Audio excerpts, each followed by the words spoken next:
উদ্বোধন করলো আর দীঘাতে জগন্নাথ মন্দির তৈরি করলো। এবার তাহলে কি করবেন? দিদিকে সাসপেন্ড করবেন, বহিষ্কার করবেন, না পোঁদে লাথি মেরে সরিয়ে দেবেন? চিন্তা ভাবনা করে বলুন।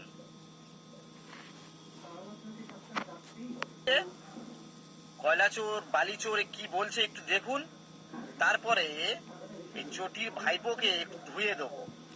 आपको अगर मंदिर मस्जिद का ही राजनीति करना है तो आप और बीजेपी में फर्क क्या है भाई? आपको अगर मंदिर मस्जिद का ही राजनीति करना है तो बीजेपी भी मंदिर बनाने का राजनीति किया, तो आप और बीजेपी में फर्क क्या है? और जिसको मंदिर मस्जिद बनाना है, मेरा अर्जी ये है, बस आप मंदिर बनाइए, मस्जिद बनाइए, गुरुद्वारा बनाइए, चर्च बनाइए, राजनीति छोड़ दीजिए।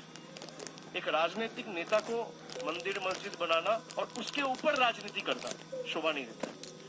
रुको जरा, सबर करो। डेमोक्रेसी की भी सीमा होती है।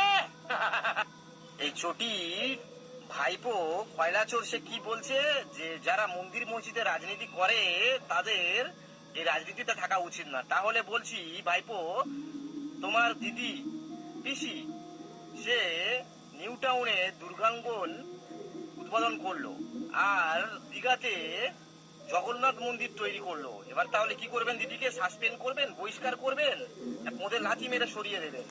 চিন্তা ভাবনা করে বলুন।